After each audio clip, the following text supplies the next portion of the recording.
Hello, സുറുസ് വേൾഡിലേക്ക് സ്വാഗതം. ഇന്ന് നമ്മളിവിടെ നടാനായിട്ട് പോകുന്നത് ഫിലോഡൻഡോൺ എന്ന പ്ലാന്റ് ആണ്. അപ്പോൾ അത് എങ്ങനെയാണ് നടുന്നത് എന്ന് നമുക്ക് നോക്കാം. ഇത് നടാനായിട്ട് നമ്മൾ ചട്ടിയിൽ ചവറുകളാണ് ഇട്ട് കൊടുക്കുന്നത് ആദ്യം.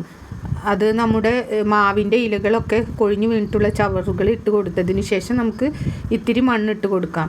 ഈ മണ്ണ് നമ്മൾ കുറച്ച് മുന്നേ ഞാനിട്ട വീഡിയോയിൽ കാണിച്ചിട്ടുണ്ടായിരുന്നു.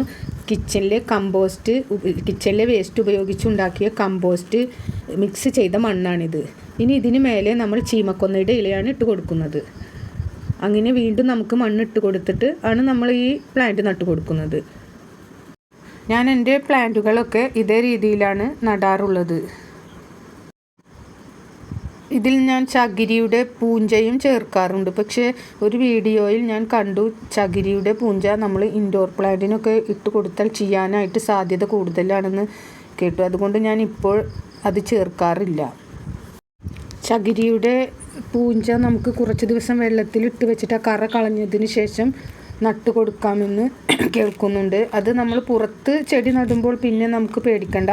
അങ്ങനെ നടുന്ന ചെടികൾക്കൊക്കെ നമുക്ക് ധൈര്യമായിട്ട് തന്നെ ഇട്ട് കൊടുക്കുക. നല്ലൊരു വളം തന്നെയാണ്.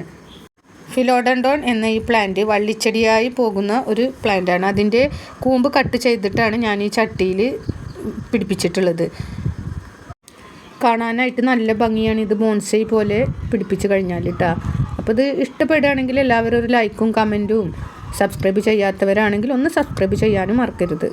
ഇനി പുതിയൊരു വീഡിയോയുമായി കാണുന്നത് വരേക്കും എല്ലാവർക്കും നല്ലൊരു ദിവസം ആശംസിച്ചുകൊണ്ട് ബായ്.